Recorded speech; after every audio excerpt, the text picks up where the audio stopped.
नमस्कार। खबरों की दुनिया में आपका स्वागत है। यहाँ आपको मिलेंगी हर बड़ी खबर, हर अपडेट और हर सच सबसे पहले। तो सब्सक्राइब कर लीजिए हमारी चैनल। आइए चलते हैं देश की सबसे बड़ी खबर की तरफ। 1। अमेरिकी राष्ट्रपति डोनाल्ड ट्रंप ने दक्षिण कोरिया के साथ होने वाले संयुक्त सैन्य अभ्यासों का दायरा काफी कम करने का निर्देश दिया है।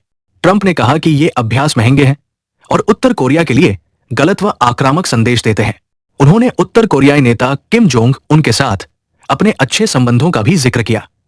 ट्रंप के मुताबिक दक्षिण कोरिया ने ईरान को परमाणु हथियारों से मुक्त करने की अमेरिकी कोशिश में शामिल होने से इनकार किया है।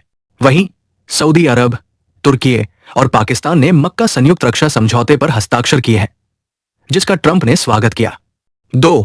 अमेरिकी राष्ट्रपति डोनाल्ड ट्रंप ने अपनी प्रेस सेक्रेटरी कैरोलिन लेविट की जमकर तारीफ करते हुए कहा कि उनकी जगह लेना आसान नहीं होगा। लेविट अगस्त के अंत में पद छोड़ने वाली है और उन्होंने परिवार व अपने 2 छोटे बच्चों को ज्यादा समय देने का फैसला किया है। इस दौरान फॉक्स न्यूज के रिपोर्टर एलेक्सिस मैकडेम्स ने ट्रंप से पूछा कि लेविट की जगह कौन ले सकता है। ट्रंप ने मजाकिया अंदाज में खुद मैकडेम्स को यह पद ऑफर कर दिया। उन्होंने रिपोर्टर की क्षमता की तारीफ करते हुए कहा कि वो ये काम अच्छी तरह कर सकती है।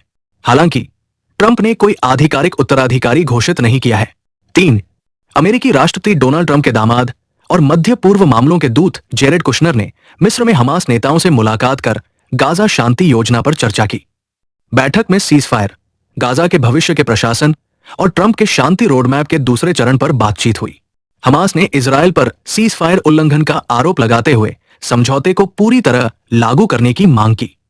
अमेरिका ने गाजा से लोगों को हटाने वाली किसी भी योजना का विरोध किया और हमास को शासन से बाहर रखने व उसके सैन्य ढांचे को खत्म करने की बात कही। मिस्र, कतर और तुर्की के अधिकारी भी बैठक में शामिल रहे। 4। वी द लीडर मूवमेंट के संस्थापक और तमिलनाडु बीजेपी के पूर्व अध्यक्ष के अन्नामलाई ने मुख्यमंत्री सी जोसेफ विजय की सरकार पर भ्रष्टाचार को लेकर गंभीर आरोप लगाए हैं। उन्होंने दावा किया कि कुछ मंत्री सरकारी ठेकों में कमीशन मांग रहे हैं और उनके पास इसका कथित ऑडियो सबूत भी मौजूद है। अन्नामलाई ने कहा कि विजय व्यक्तिगत रूप से ईमानदार है, लेकिन उन्हें मंत्रियों और अधिकारियों पर कड़ी निगरानी रखनी चाहिए। उन्होंने भ्रष्टाचार पर तत्काल कार्रवाई की मांग की, साथ ही सरकार के अच्छे कार्यों की सराहना भी की। उन्होंने 2026 बजट की 15,000 करोड़ रुपए की बचत को प्राथमिक क्षेत्रों में निवेश करने का सुझाव दिया। 5। कांग्रेस नेता राहुल गांधी ने यूजीसी नेट 2026 में गड़बड़ी को लेकर केंद्र सरकार और नेशनल टेस्टिंग एजेंसी एनटीए पर निशाना साधा है। एनटीए ने जून 2026 में आयोजित यूजीसी नेट के इंग्लिश, कॉमर्स और सोशियोलॉजी विषयों की परीक्षाएं दोबारा कराने का फैसला किया है। राहुल गांधी ने आरोप लगाया कि इन परीक्षाओं में गलत प्रश्नोत्तर तैयार किए गए और पुराने सवाल दोबारा पूछे गए, जिसके कारण करीब 2 महीने बाद परीक्षाएं रद्द करनी पड़ी। उन्होंने इसे छात्रों के भविष्य के साथ खिलवाड़ बताया और सरकार की कार्यप्रणाली पर सवाल उठाए। राहुल ने शिक्षा मंत्री धर्मेंद्र प्रधान के इस्तीफे को जवाबदेही की दिशा में पहला कदम बताया। 6। बीजेपी प्रवक्ता शहजाद पूनावाला ने पार्टी के राष्ट्रीय प्रवक्ता पद और सक्रिय प्राथमिक सदस्यता से इस्तीफा दे दिया है। उन्होंने कहा कि पार्टी ने उनका इस्तीफा तुरंत स्वीकार नहीं किया और निर्णय पर पुनर्विचार करने का अनुरोध किया, लेकिन गंभीर विचार विमर्श के बाद उन्होंने अपने फैसले पर कायम रहने का निर्णय लिया।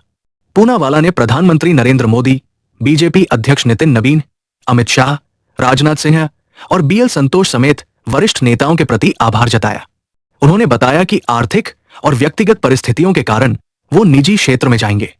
उन्होंने स्पष्ट किया कि वो पार्टी की व्यवस्था छोड़ रहे हैं, लेकिन बीजेपी की विचारधारा और नेताओं के प्रति उनका समर्थन जारी रहेगा।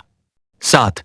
सरकार ने एफएसटैग और automatic number plate recognition ANPR कैमरों के इस्तेमाल को टोल वसूली से आगे बढ़ाकर राष्ट्रीय सुरक्षा और अपराध नियंत्रण से जोड़ने की योजना बनाई है।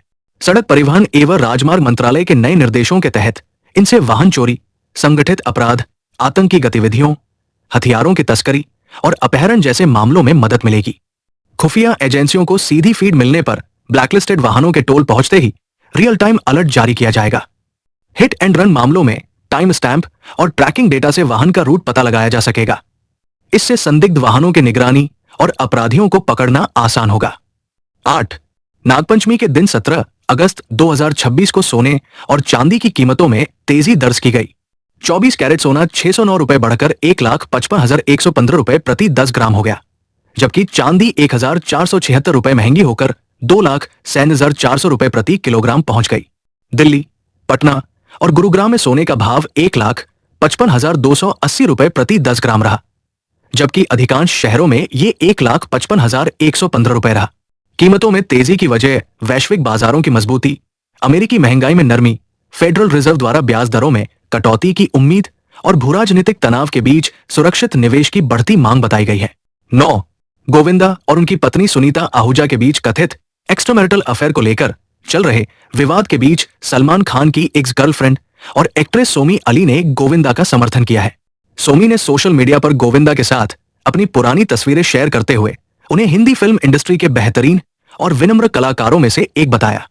उन्होंने कहा कि वो गोविंदा को व्यक्तिगत और पेशेवर दोनों रूप से जानती है और उनके प्रति सम्मान रखती है। सोमी ने यह भी कहा कि कलाकार की उम्र या युवा कोस्टार के साथ काम करने से उसकी काबिलियत तय नहीं होती। टैलेंट और प्रोफेशनलिज्म की कोई उम्र नहीं होती। 10.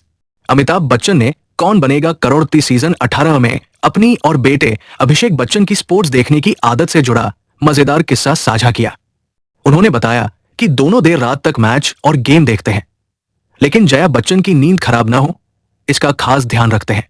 इसके लिए उन्होंने घर में अलग टीवी लगवाया है और अक्सर हेडफोन लगाकर मैच की आवाज सुनते हैं या वॉल्यूम कम रखते हैं। अमिताभ ने कहा कि मैच के दौरान उनकी टीम जीतने पर उत्साह में दोनों चिल्ला पड़ते हैं, जिससे घरवाले घबरा जाते हैं। बाद में उन्हें समझाना पड़ता है कि सिर्फ मैच में गोल या चौका छक्का लगा है। 11. द 100 2026 के फाइनल में संजीव गोयनका की मालिकाना हक वाली मैनचेस्टर सुपर जायंट्स ने ट्रेंट रॉकेट्स को 5 विकेट से हराकर पहली बार खिताब जीतकर इतिहास रच दिया। ट्रेंट रॉकेट्स ने पहले बल्लेबाजी करते हुए 100 गेंदों में 158 रन बनाए। जवाब में टिम साइफर्ट ने 38 गेंदों में 72 रनों की तूफानी पारी खेली, जिसमें 4 चौके और 7 छक्के शामिल थे। जोस बटलर और ल्यूस डी प्लॉय ने भी अहम योगदान दिया। ये मैनचेस्टर की पुरुष टीम की 6 सीजन में पहली ट्रॉफी है। टीम में आरपीएसजी ग्रुप की 70% हिस्सेदारी है। 12. 18 अगस्त 2026 को पेट्रोल डीजल की कीमतों में कोई बड़ा बदलाव नहीं हुआ है। अहमदाबाद में पेट्रोल 101.81 रुपए और डीजल 97.92 रुपए प्रति लीटर मिल रहा है। दिल्ली में पेट्रोल 102.12 रुपए और डीजल 95.20 रुपए प्रति लीटर है, जबकि मुंबई की जगह सूची में पुणे का पेट्रोल 111.78 रुपए और डीजल 98.44 रुपए प्रति लीटर दर्ज है। केंद्र सरकार ने 15 अगस्त से पेट्रोल, डीजल और एटीएफ पर एक्सपोर्ट ड्यूटी घटाई है, लेकिन इसका असर घरेलू ईंधन कीमतों पर नहीं पड़ा। राज्यों के वैट और स्थानीय टैक्स के कारण अलग अलग शहरों में पेट्रोल डीजल के दाम अलग हैं। 13. 18 अगस्त 2026 को घरेलू और कमर्शियल एलपीजी सिलेंडर के दाम में कोई बड़ा बदलाव नहीं हुआ है। घरेलू 14 किलो सिलेंडर की कीमत मुंबई में 941.50 रुपए, दिल्ली की जगह नोएडा में 939.50 रुपए, जबकि पटना में सबसे ज्यादा 1031.50 रुपए है। कमर्शियल 19 किलो सिलेंडर मुंबई में 2691.50 रुपए और पटना में 3018 रुपए का है। कमर्शियल सिलेंडर की कीमत अगस्त की शुरुआत में घटाई गई थी। वहीं 16 अगस्त ई-केवाईसी की अंतिम तारीख थी। जिन उपभोक्ताओं ने ई-केवाईसी नहीं कराई, उन्हें मिलने वाली 300 रुपए तक की सब्सिडी बंद हो सकती है और बाजार दर पर सिलेंडर लेना पड़ेगा। Thank you for watching.